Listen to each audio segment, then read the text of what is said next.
श्री ज्ञानदेव तुकाराम पंढरनाथ भगवान की जय।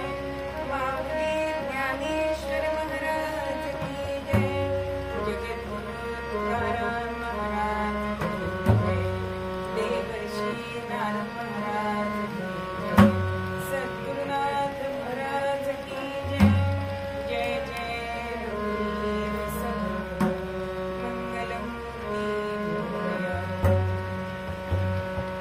यदा योगधर्मी सतां प्रभुर्दशं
म्हणजे काय होईल? समर्थ त्याची व्याख्या करतात.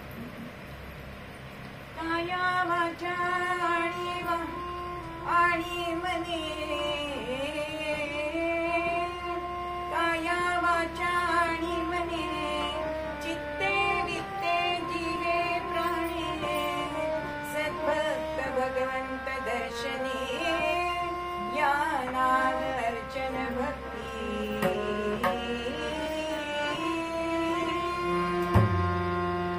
अर्चन भक्ती जी काया वाचा मने, चित्ते वित्ते जीवे प्राणे, ही भगवंतासाठी केली जाते, तिला अर्चन भक्ती असे म्हणतात. मग ही अर्चन भक्ती कधीपासून सुरू झाली हो? तर त्रेतायुगापासून ही अर्चन भक्ती सुरू झाली. आणि अशी ही अर्चन भक्ती अंबरीश राजाने आपल्याला केलेली दिसते, पृथ्वीराजाने केलेली दिसते. म्हणजे ह्या सगळ्यांच्या उत्कट अशा ह्या सगळ्या भक्ती होत्या की त्यांचं आज आपण उदाहरण घेऊ शकतो. असे हे उदाहरण आहे की पादसंवाहन लक्ष्मीने केलं, तसं पृथ्वीराजाने, अंबरीश राजाने ही अर्चन भक्ती आपल्याला केलेली दिसते. पण आज आपल्याला ही अर्चन भक्ती दिसते का हो?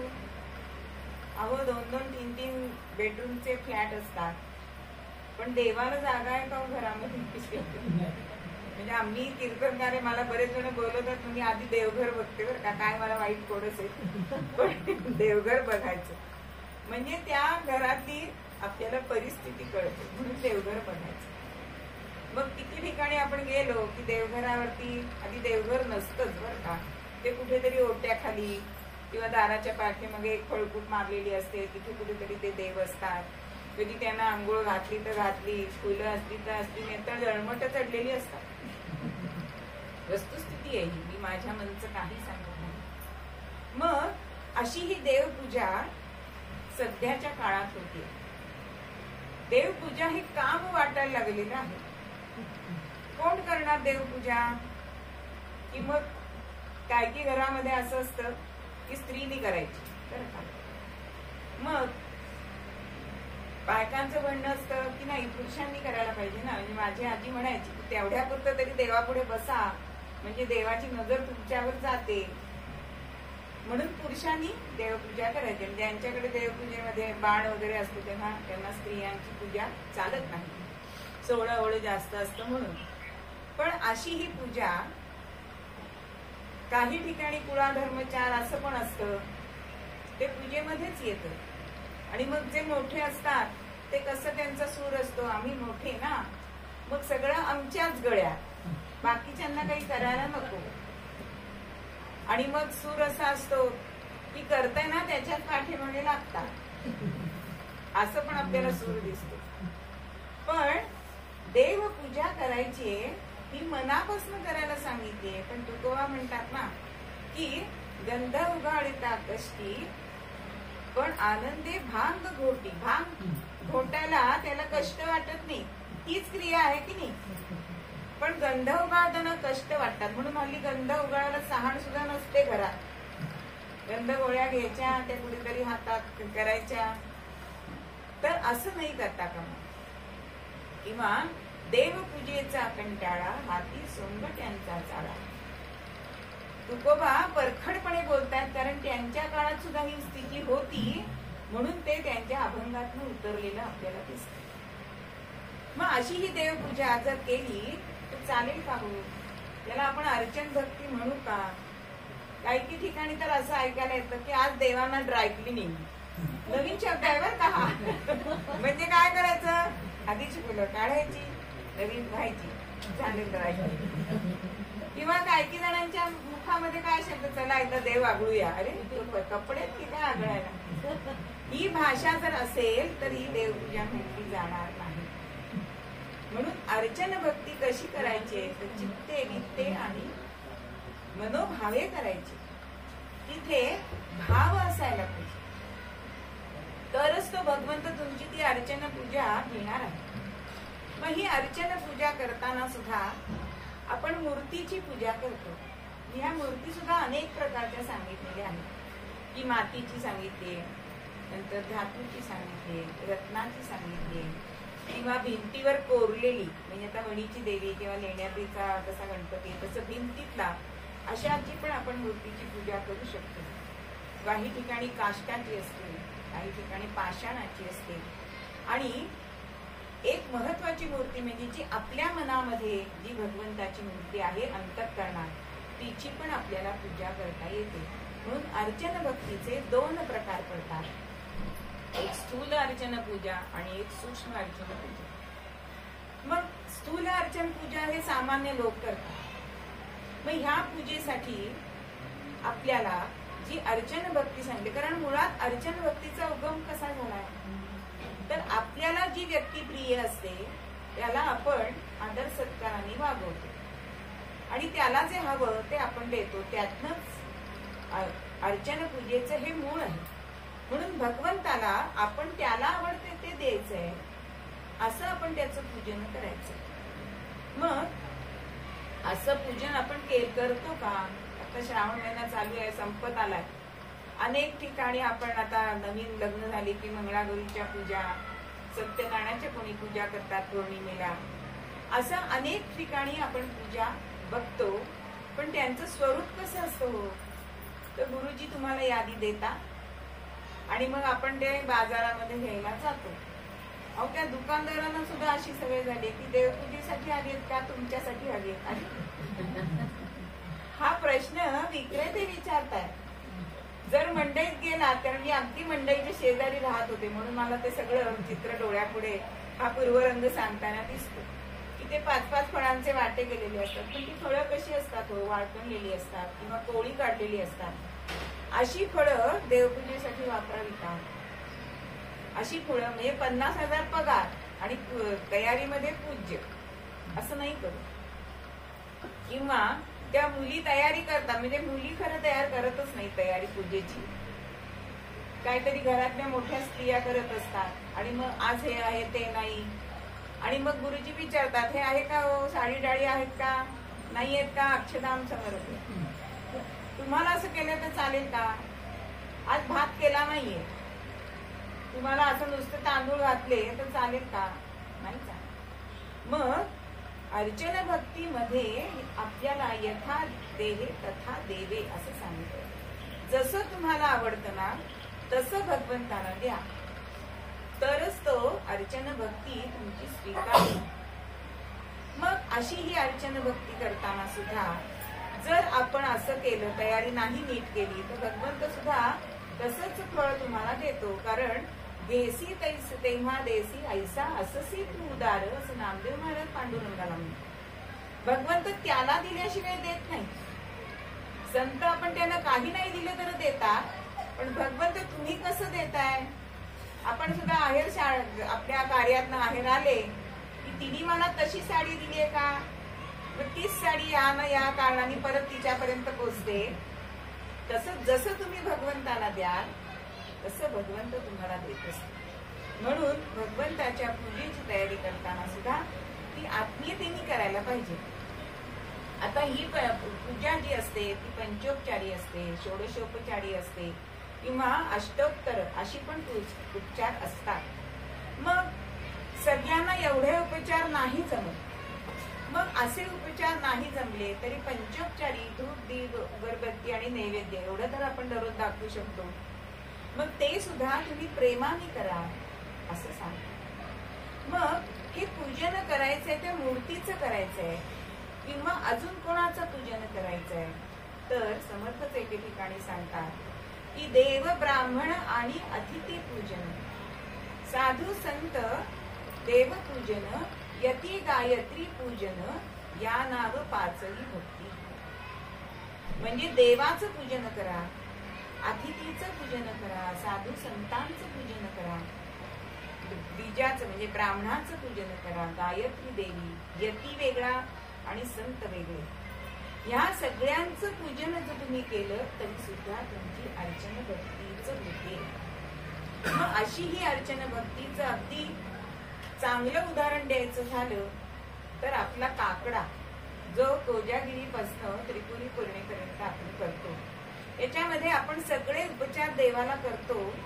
ते म्हणजे अगदी काय की देवळातनं चहाचं सुद्धा गाणं आहे बरं का, देवाला चहा द्यायचं म्हणजे आपण जे खातो ते सगळं देवाला द्यायचं ही भावना असायला पाहिजे.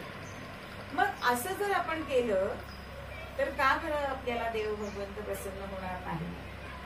म्हणून यथा देहे तथा देवे असं आपल्याला करायचं. मग आपल्याला सगळं चांगलं चुंगलं लागतं. जर पानामध्ये आपल्याला सगळे पदार्थ लागतात की नाही, भाजी आमटी 2 भाज्या असल्या तर छान, आमटी लागते, कालवण लागतं, म्हणजे हल्ली कोणी त्याला कालवण म्हणतं म्हणून मी हे शब्द वापरते. नंतर चटणी लागते, कोशिंबीर लागते, कधीतरी खाराची मिरची लागते, इकडे खीर पुरण असलं तर छानच, गोड असलं तर छान, नाही तर निदान गुळाचा खडा तरी लागतो. मग हे सगळं आपण आपल्यासाठी करतो, मग ते भगवंतासाठी का नको. बरं हे सगळे पदार्थ एका पानात कसंही वाढले तर चालतात का हो आपल्याला?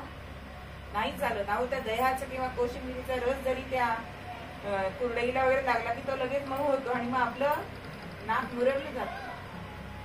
मग असं जर आपल्याला लागतं तर भगवंताचा नैवेद्य सुद्धा असाच वाढला पाहिजे की नाही.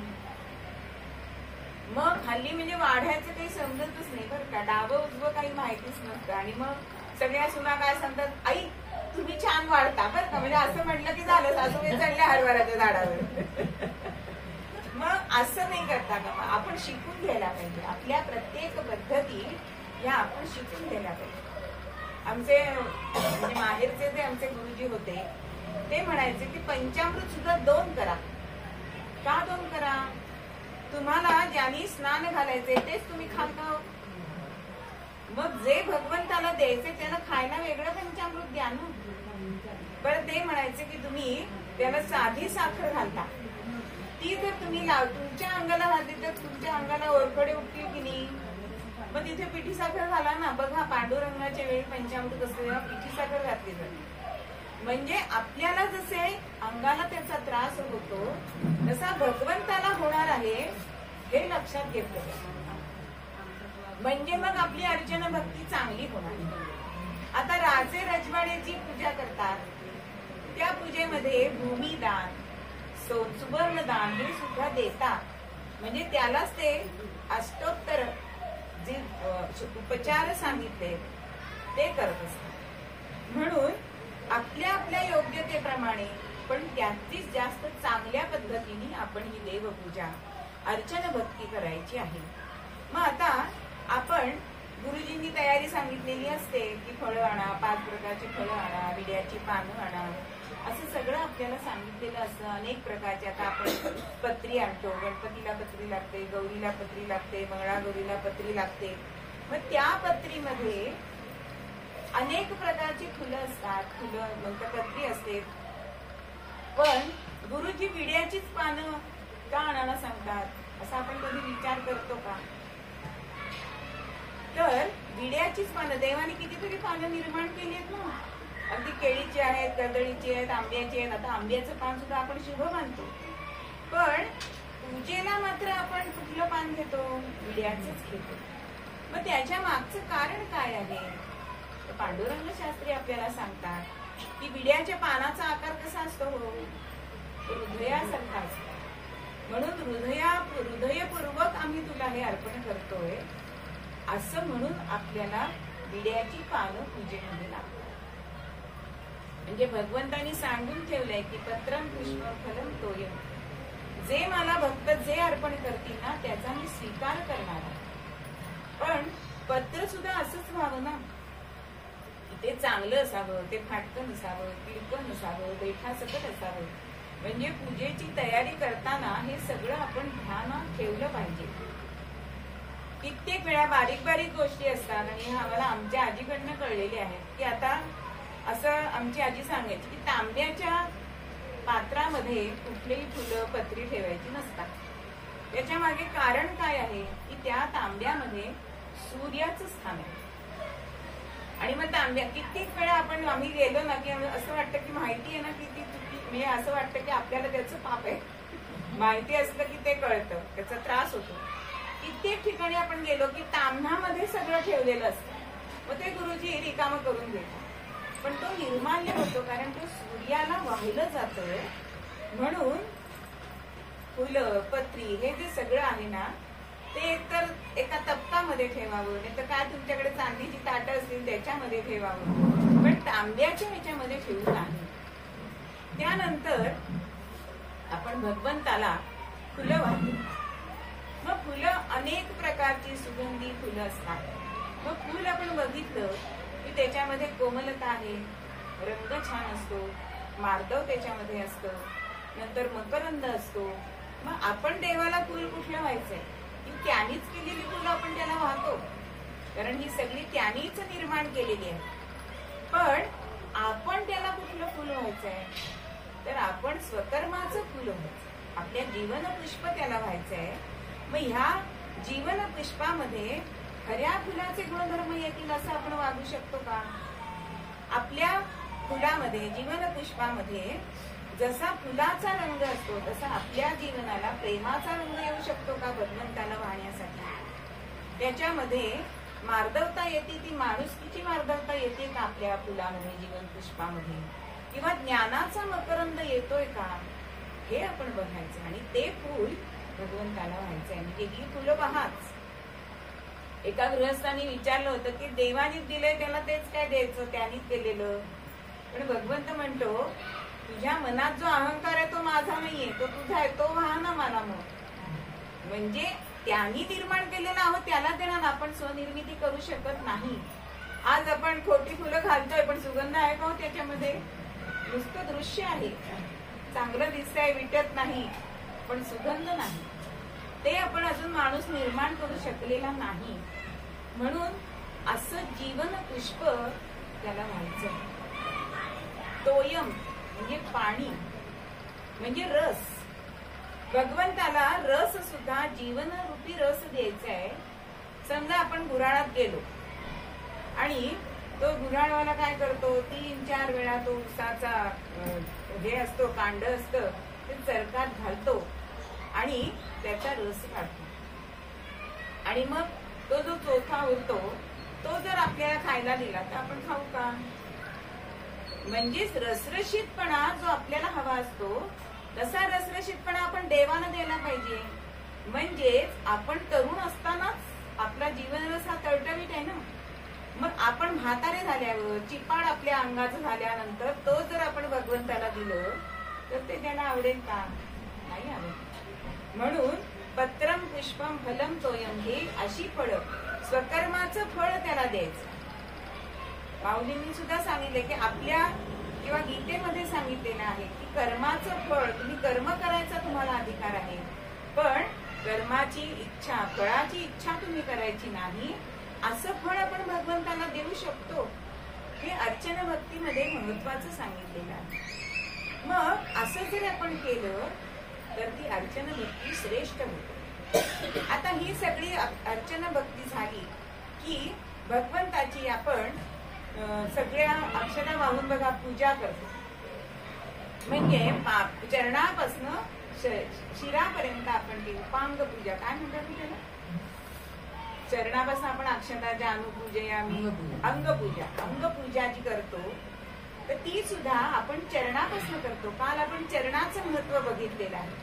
मग ही सुद्धा पूजा करताना आपण प्रत्येक अवयवावरती त्या ध्यान देऊन त्या अक्षता व्हायच्या आहेत. मैत्रिणींची गप्पा मारत करायचं नाहीये. आज आपण लग्नामध्ये सुद्धा बघतो गौरीहार पुसतात मुली, त्यांचं लक्ष असतं का हो?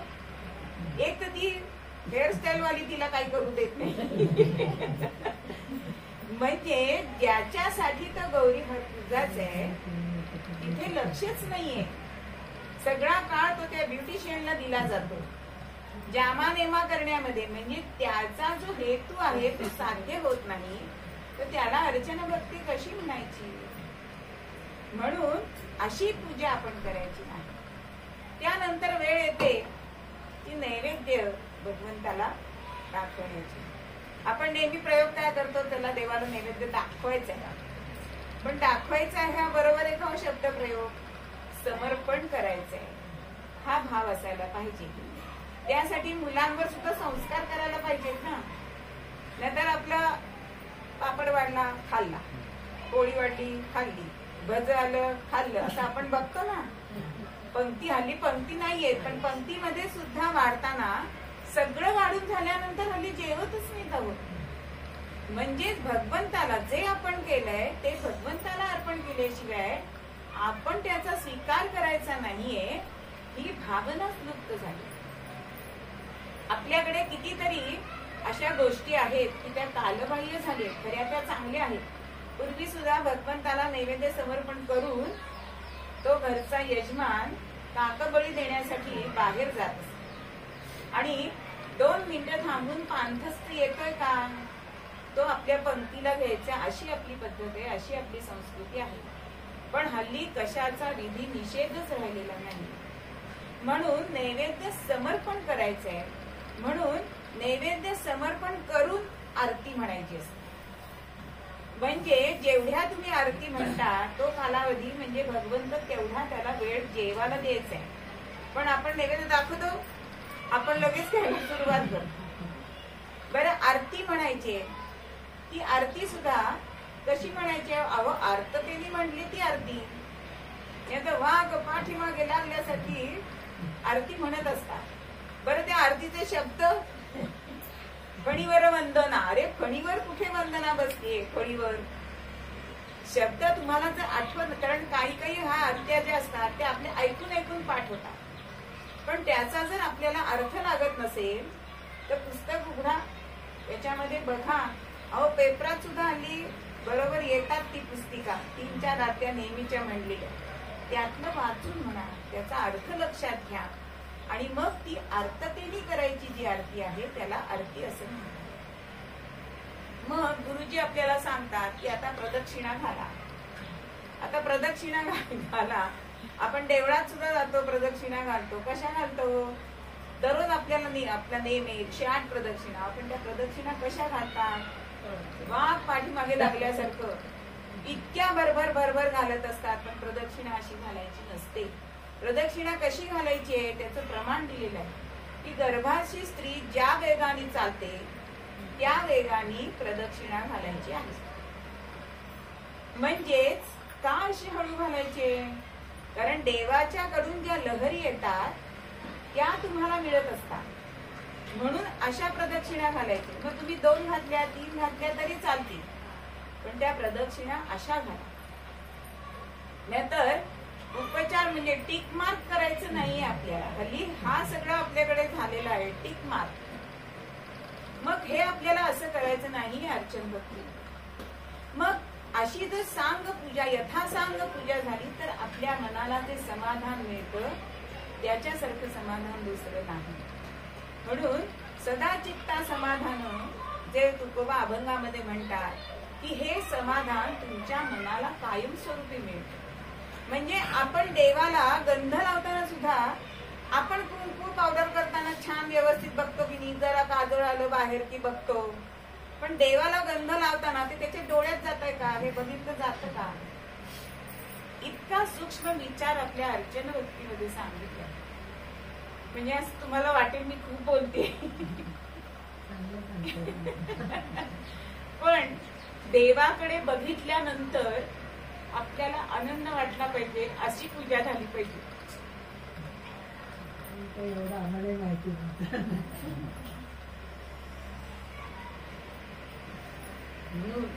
अर्चन भक्ती ही महत्वाची सांगितली. कारण सगुणाचं आपण अर्चना करतो, कारण आपल्याला निर्गुण निराकार परमात्मा दिसत नाही, म्हणून सगुणाचे आपण पूजन करायचंय, अर्चना करायचंय.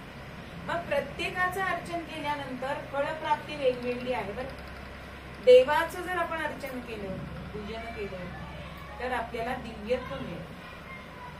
द्विजाचं पूजन केलं तर आपल्याला ज्ञान मिळेल.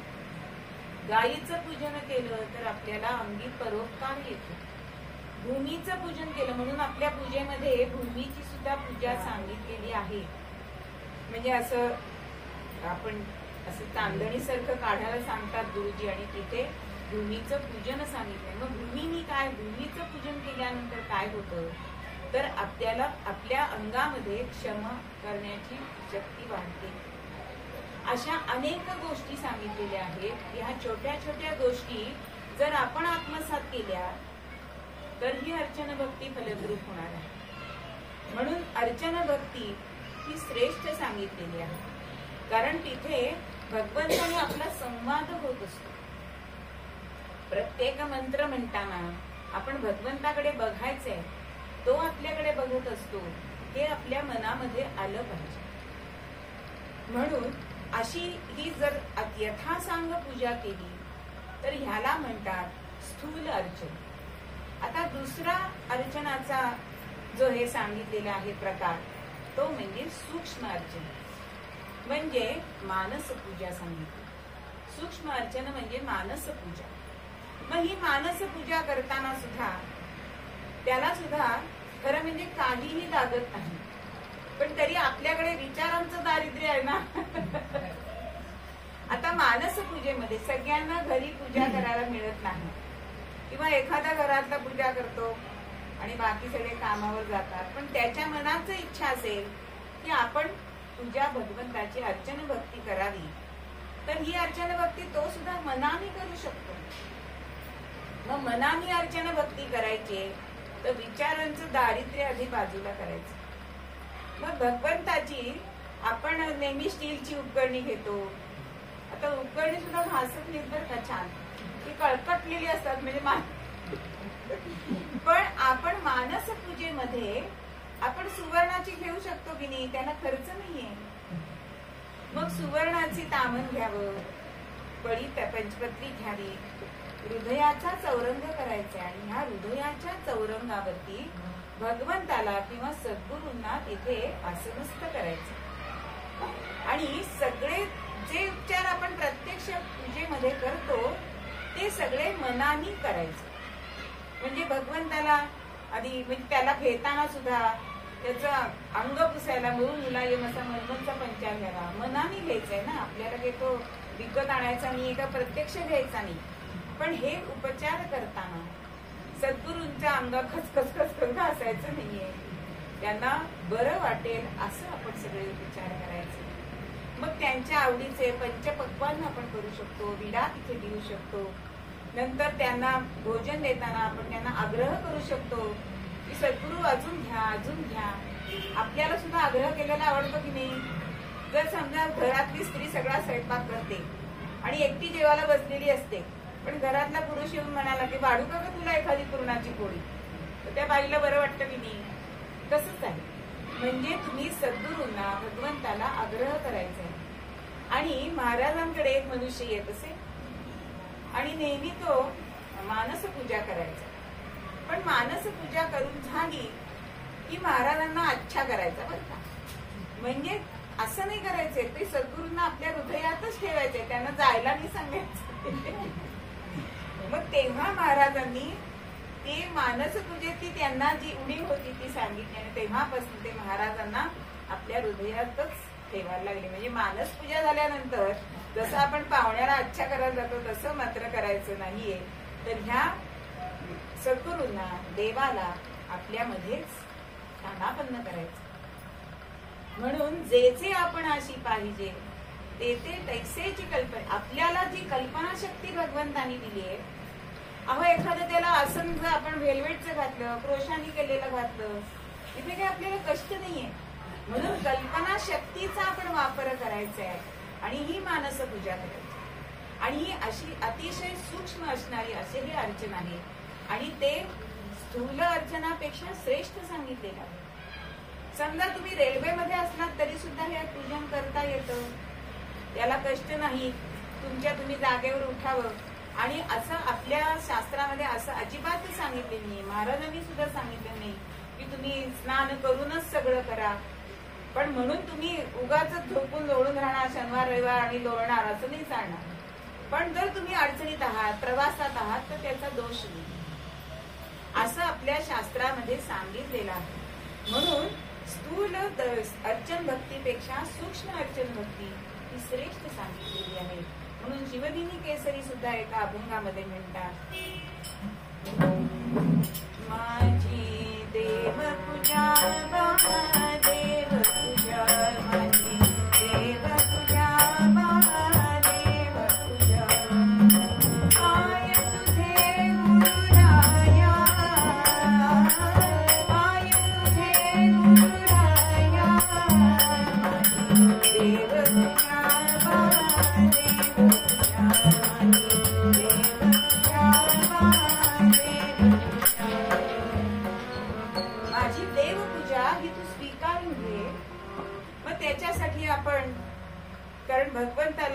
गायन आवडतं, मग एखादी गाणं सेवा करावी, ते आपण करू शकतो. म्हणून अर्चन भक्ती ही श्रेष्ठ सांगितली. बरं, आपल्याकडे असंही नाही फक्त सांगितलंय की देवाची आणि सद्गुरूंची करा. आपल्या संस्कृतीमध्ये आपल्या मनाची व्यापकता वाढण्यासाठी अनेक पूजा सांगितली. वटपौर्णिमेला आपण वडाच्या झाडाची पूजा करतो, दररोज आपण तुळशीची पूजा करतो, त्यानंतर नागपंचमीला नागाची पूजा करतो. हे कशासाठी आहे? तर आपल्या मनाचं व्यापकत्व हे वाढण्यासाठी, सगळ्या ठिकाणी आपल्याला भगवंत दिसला पाहिजे याच्यासाठी आपल्याला संस्कृतीने सांगितलं. म्हणून ह्या सुद्धा पूजा आपण करायची. बघा, प्रत्येक ठिकाणी आपण आता पोळ्याला सुद्धा बैलाची पूजा करतो, कारण तो आपल्यावर उपकार करणार आहे. म्हणून त्याला त्या दिवशी पुरणाची पोळी सुद्धा खायला घालतो, त्याला जुडी घालतो, त्याला नटवतो. म्हणजेच त्याच्याबद्दलचे जे ऋण आहे ते ऋण फेडायची ही एक संधी आहे. म्हणून त्याचं पूजन करायचं. आपल्याकडे कितीतरी वृक्षांची पूजा करायला सांगते. शमी वृक्षाची पूजा आपल्याला दसऱ्याला करायला सांगते. नंतर वटवृक्षाची पूजा आपण वटपौर्णिमेला करतो, तुळशीची दररोज करतो. म्हणजे प्रत्येक ठिकाणी आपल्याला प्राणी पक्षी जे जे आपल्याला निसर्गातनं आपल्यावर उपकार करत असतात त्यांचं सुद्धा पूजन आपल्या संस्कृतीने सांगितलं आणि ते मनोभावे करायचं. म्हणून आपल्या मंगळागौरीच्या आरतीत सुद्धा आपण म्हणतो की नाही, हस्तासी जोडूनी गौरी सबंधुनी सखे करू पूजन, चल चल सखे करू पूजन. म्हणजे पूजन हे एकट्याने पण करावं आणि सामूहिक सुद्धा करावं. आज मंगळागौरीच्या पूजनाच्या वेळी बशेळ्याच नसतात, अहो मोठ्याच बायका पूजन करत असतात, त्यांना वेळ नाही. करिअर पण असं जरी असलं तरी सुद्धा आपण आपल्या पुढच्या पिढीला सांगणं हे महत्वाचं. म्हणून अशी ही अर्चन भक्ती जर आपण मनापासून केली, मनोभावे केली, चित्त वित्त जीव प्राण हे सगळं देऊन जर आपण केलं तर आपल्याला त्या त्या पूजनाने जे जे फळ मिळतं ते फळ आपल्याला आयुष्यभर पुरतं. म्हणून माता पित्यांची सुद्धा पूजा करायची. माहेर पूजन म्हणून एक हे आहे, विधी आहे. तर ते माहेर पूजन मध्ये सगळ्या माहेरच्या लोकांचं, म्हणजे मला ज्या घराण्यामध्ये जन्म आलाय त्या माहेराची पूजा करायची. मग तेव्हा उमा महेश्वराची पूजा आहे. त्याच्यामध्ये उंबऱ्याची पूजा सांगितलेली आहे. म्हणजे तो उंबरा दुधाने सारवायचा आहे, त्याच्यावर मोठी पोळ्यांनी आंघोळी काढायची, त्याला खिरीचा नैवेद्य दाखवायचा आहे. नंतर त्यावेळेला आपल्या घरच्या माहेरच्या गुरुजींची पूजा करायची. म्हणजे आपण ज्या कुळामध्ये जन्मलो त्या कुळाचा यथोचित मान सन्मान करणे म्हणून माहेर पूजन सुद्धा सांगितलं. अशा अनेक गोष्टी आपल्या संस्कृतीने सांगितले, पण आपण त्या पुढच्या पिढीला द्यायला पाहिजे. त्यात काय आणि त्यात काय असं जर म्हणायचं असेल तर त्यांना आपण समजावून सांगितलं, त्याच्या मागचा हेतू सांगितला पाहिजे. प्रत्येक ठिकाणी आपल्या ऋषी मुनींनी त्याच्या मागे जे विज्ञान आहे ते धरूनच आपल्याला सांगितलेलं. मग ते विज्ञान काय आहे ते जर आपण पुढच्या पिढीला सांगितलं तर एखादं पुस्तक त्यांना वाचायला द्यावं, त्यांना वाचायला वेळ नसेल तर आपण बोलता बोलता सांगावं. असं करून आपण पुढच्या पिढीपर्यंत ते नेलं पाहिजे. नाहीतर काय करतात, मुलं विचारतात ह्याच्या मागे काय आहे, मग आधीची पिढी म्हणते आम्ही नाही आमच्या आई वडिलांना विचारलं, कारण आमची प्राज्ञाच नव्हती. मग ते ज्ञान जे आहे ते तिथेच लुप्त होतं. म्हणून पुढच्या पिढीला आपण सांगितलं पाहिजे, शोधून सांगितलं पाहिजे. पण अशा तऱ्हेने जर आपण पूजन केलं, असं आपण अर्चन केलं तर आपल्याला भगवत प्राप्ती होते. आणि हेच मूळ पद्यामध्ये मारुतीराय तुकोबांना अर्चन भक्ती सांगताना सांगतात. शरण शरण हनुमंता तुम्हा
क्षेत्राचं वर्णन करतात.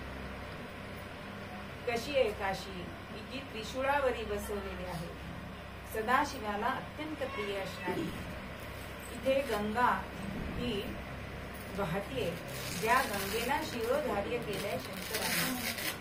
काशी क्षेत्री जावं आणि मुक्ती मिळावी असं काशी क्षेत्राचं वर्णन समर्थ करतात. असं रसभरित वर्णन ऐकलंय आणि सगळ्या शिष्यांना असं वाटायला लागलं की आपण सुद्धा काशी क्षेत्री जावं. आणि हा विचार समर्थांना सांगतात. पण पूर्वीच्या काळी कसं होतं, मागितल्याबरोबर लगेच मिळायचं नाही. तुमच्या मनाला नकार पचवायची ताकद आल्याशिवाय आपले पालकांनी आपल्याला काही दिलेलं नाही. आज मुलं खाल्लं नसलं की जा, तुला नको ना भाजी पोळी, तुला मॅगी करून देते, पिझ्झा आणून मागवतो.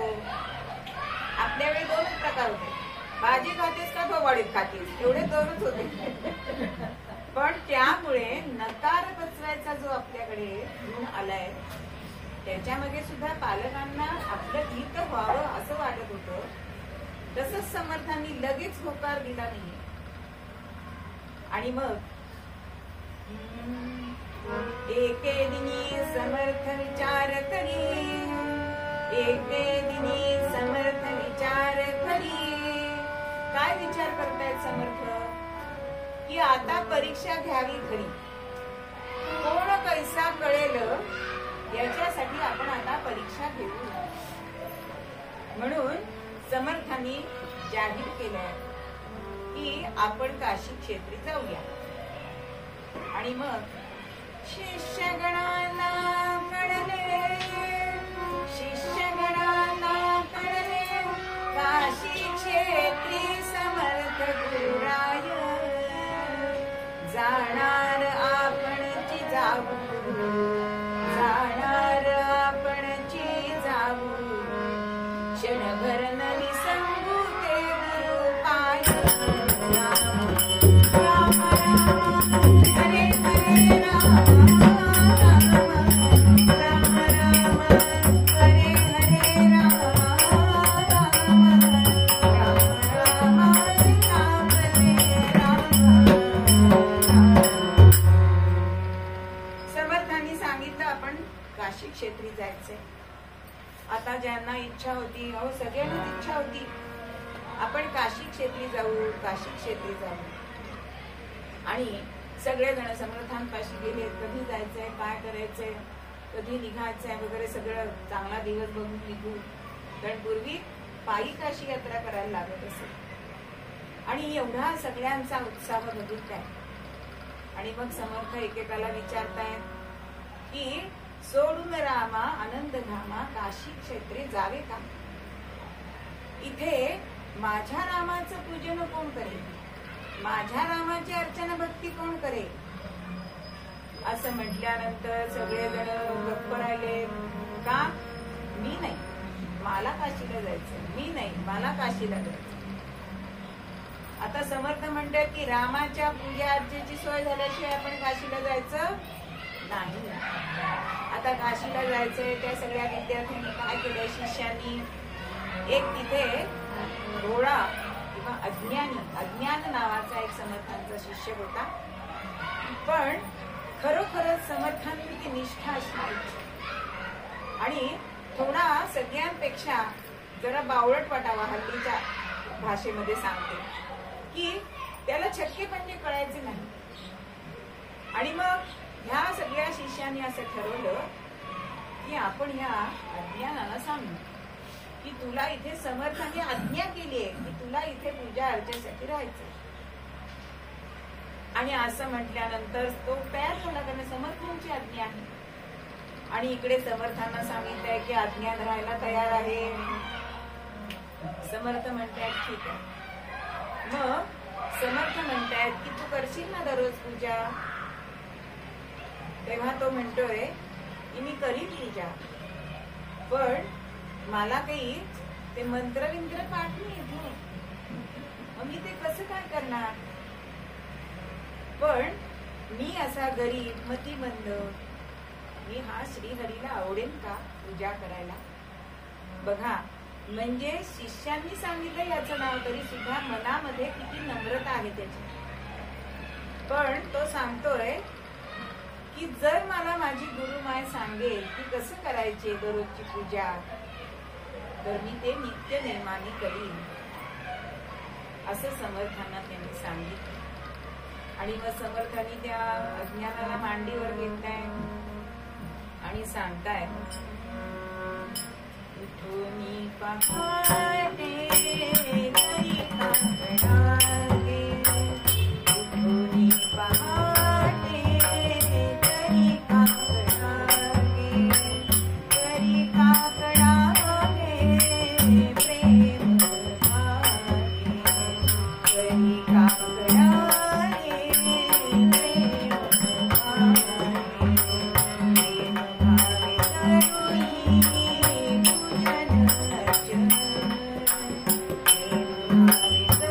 करुणी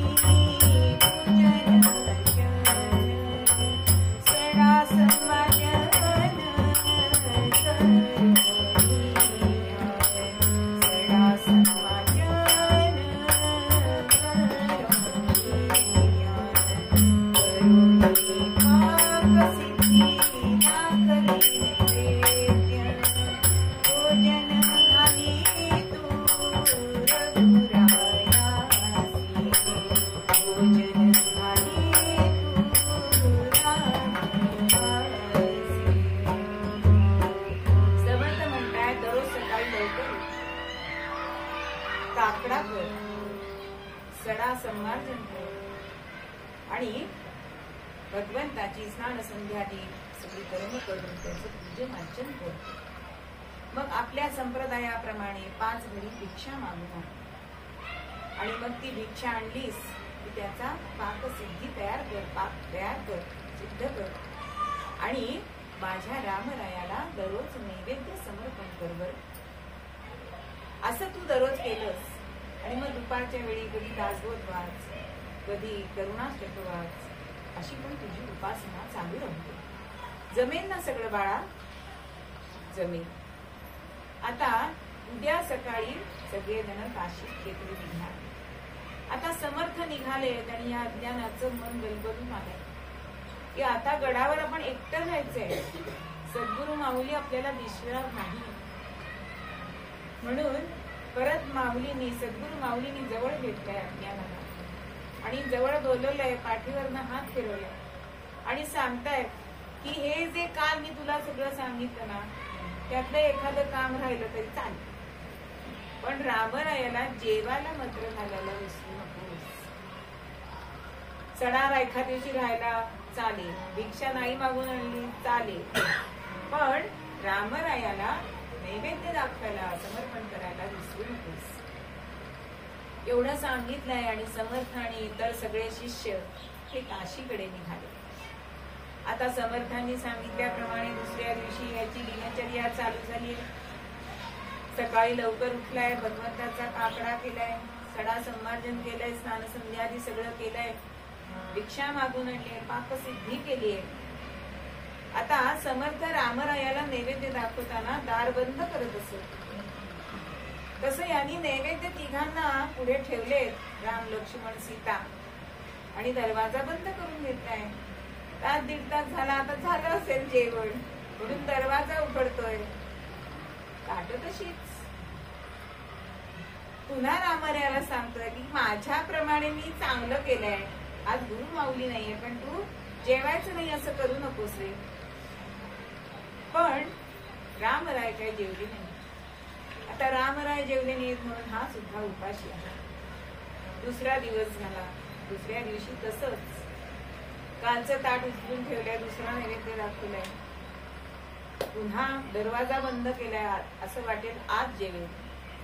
अहो होता होता 7 दिवस झाले, पण रामराय काय जेवले नाही.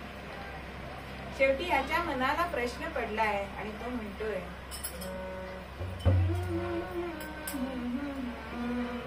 काबा जेविसी रामराया, काबा जेविसी रामराया, काबा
आणि तू जेवत का नाहीस?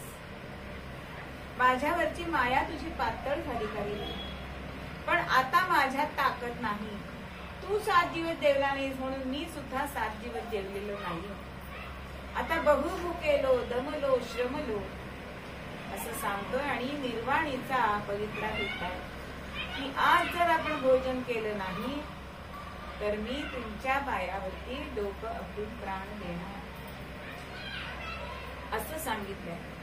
आणि जे पघे प्रभु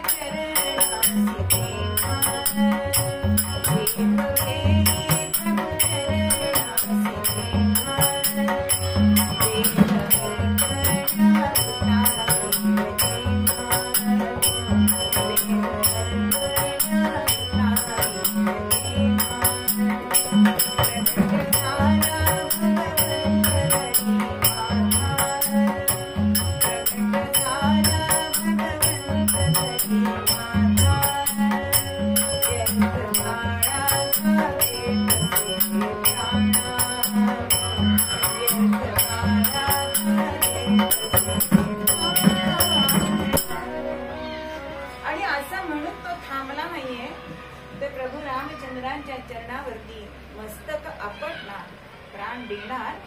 एवढ्यामध्ये भगवंत तिथे प्रकट झाले आणि त्याचं मस्तक वरच्या वरती धरलं आणि म्हणतायत, अरे दगडाचा देव कधी जेवतो का? पण हा म्हणतोय दगडाचा देव बोलू शकतोय तर जेवू का शकत नाही? तुम्हाला जेवलं पाहिजे. माझ्या सद्गुरू माऊलींची आज्ञा आहे मला की माझ्या रामाला उपाशी ठेवू नकोस. आणि त्याचा तो भोळा भाव बघितलाय. आणि प्रभू रामचंद्र पानावर बसले. आता प्रभू बसलेत म्हणून जानकी, लक्ष्मण, मारुतीराय सगळेच जेवायला बसले. झालं. आता यांनी ताकीद दिले, मला दररोज बोलवायला लावायचं नाही, नैवेद्य दाखवला की लगेच जेवायला यायचं. आणि असा महिना होत आला. सगळं सुरळीत चाललं. दररोज आपलं सडा सारवण करावं, काकडा दाखवावा, भिक्षा मागून आणावी, पाकसिद्धी करावी. आणि एक दिवस असं झालं, महिना सव्वा महिना झाला आणि एक दिवस अज्ञान उठतच नाही. आता काकड्याची वेळ झाली म्हणून सीतामाई त्याला उठवायला आली. उठलाच नाही. लक्ष्मणाने सुद्धा जरा उठतोयस ना रे, काही दाद नाही.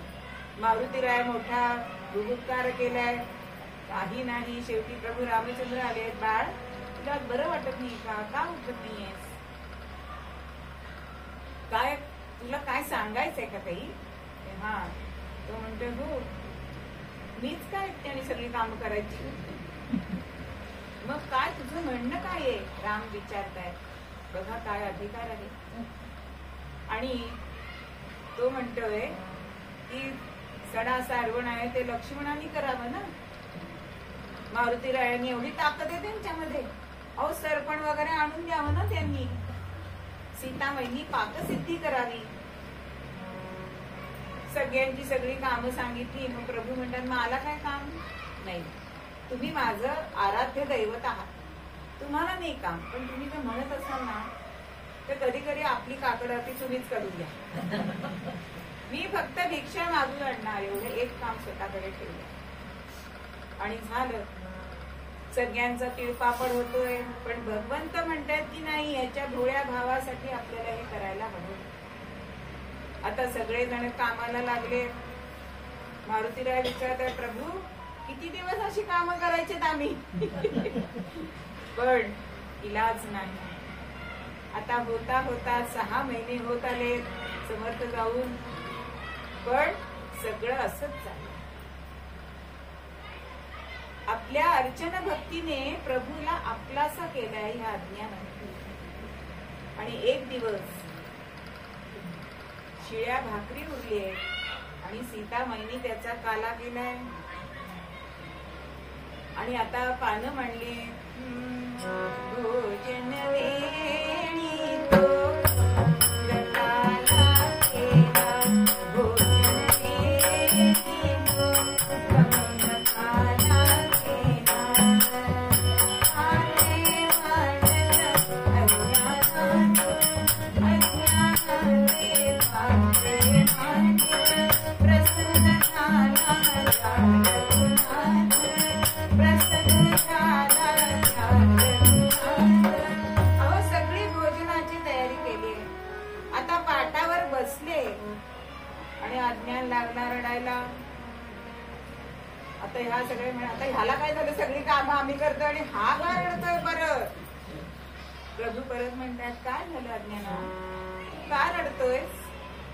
आणि अज्ञान सांगतोय की हा काला जो केलाय ना, तो माझ्या सद्गुरु माऊलीला खूप आवडतो, मला त्यांना द्यायचा आहे. अरे पण ते काशीला, आपण इथे सज्जन म्हणावर कसं काय देणार? मारुतीरायाकडे यांनी जर मनात आणलं ना, तर तो समर्थांना देता येईल बरं. आणि मग त्याचा हट्ट पुरवण्यासाठी जाणून त्याचा मनीचा भाव, जाणून त्याचा मनीचा भाव, गरीवर हे मनी रघुराम, गरीवर हे मनी रघुराम. संकेताने सांगे काम देस तुझवडी, संकेताने सांगे काम देस तुझवडी. भीमपराक्रमी तो हनुमंत, भीमपराक्रमी तो हनुमंत, स्कंदी अज्ञानाला भेद, स्कंदी अज्ञानाला भेद. डोळे घेई मिटून करीत अतुल करुणा, डोळे घेई मिटून करीत अतुल करुणा. आता मारुतीरायांनी जायचं नव्हतं खरं, पण प्रभूंची आज्ञा पाळायलाच पाहिजे. आणि म्हणून मारुतीरायांनी त्याला, कारण अज्ञानाने तो कुंड्यामध्ये भरलाय, वाडग्यामध्ये भरलाय काला, आणि हनुमंतरायांनी त्याला खांद्यावर घेतलाय आणि सांगितलं डोळे मीठ. डोळे मिटायला सांगितले आणि काय लिहिला हो. त्यावेळी समर्थ अयोध्येला गेले होते काशी करून, त्यामुळे सगळे शरयू तीरावरती माथ्यानं स्नान करत होते आणि ह्याला डोळे मिटायला सांगितले आणि मारुतीराय ताबडतोब शरयू तीरावर आले. आता शरयू तीरावरती आले, थोडासा लांबच खाली उतरवलाय बरं का, आणि सज्जड दम दिलाय, जर माझं नाव सांगितलंस तर तंगडी मोडून हातात देईन. नाही सांगा, पण गुरु माऊलीला काला देता येतो ह्या आनंदामध्ये समर्थांकडे गेले आणि समर्थ म्हणतायत, अरे तू कसा इथे निघालास तरी कधी? आत्ताच. पोचलाच कधी? आत्ताच. अरे काय विमानाने वगैरे आलास का काय? आणि मग माझ्या रामाचं पूजन अर्चन ते कोण करतंय? तेव्हा तो म्हणतोय की सगळं चालू आहे, पण तुम्हाला हा काला आवडतोय म्हणून मी हा तुमच्यासाठी घेऊन आलो की नित्य नेहमी चाले अर्चन, सौमित्र करी सेवा पूजन.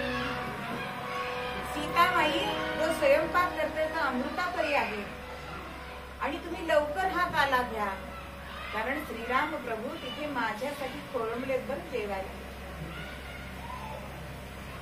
पण अज्ञाना तू आलास तरी कसा? अज्ञान म्हणतोय मला नाव सांगायची नाही परवानगी, तुम्ही जर आलात तर मी खुणेनी दाखवेन. आता मारुती काय जरा असे जमिनीवरती पडून दिसायला नको म्हणून बसले ते पण, आणि मारुतीरायांकडे बोट केलंय आणि समर्थाने तितका तिथे वंदन केलंय मारुतीरायांना. महारुद्र हनुमान की जय. आणि मारुतीराय समर्थांना सांगतायत की चलावं लवकर, आम्हाला सगळ्यांना ते रिकामाला लावलाय. आणि मग समर्थ इतर शिष्यांना अज्ञानाचा अधिकार काय आहे हे दाखवून देतात की जरी तुम्ही काशी क्षेत्री आला असला तरी अर्चन भक्तीनी त्यांनी तिथे प्रभू परमात्मा प्रत्यक्ष प्रकट केलाय आपल्या अर्चन भक्तीने. नवे नवे सगळ्यांना कामाला लावलाय.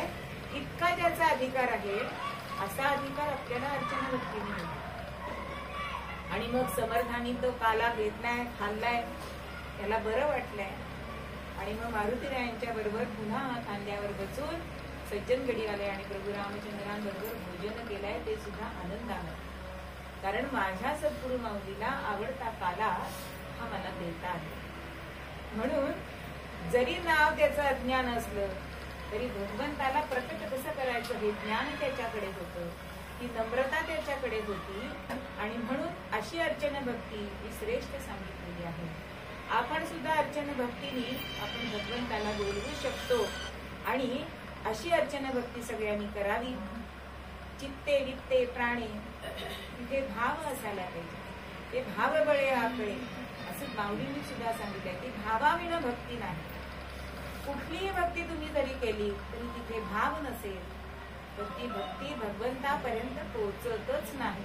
म्हणून तुमच्याकडे साहित्य कमी असेल तरी चालेल, पण तुमचा भाव हा त्याच्यात अशी दृढ असायला पाहिजे, अनन्य असायला पाहिजे. म्हणून अशी अशी भगवंताची अर्चन भक्ती करा आणि त्या प्रभूला प्राप्त करून घ्या. अशी ती अर्चन भक्ती निवेदन करतायत मूळ पद्यामध्ये हनुमंतराय तुकोबांना.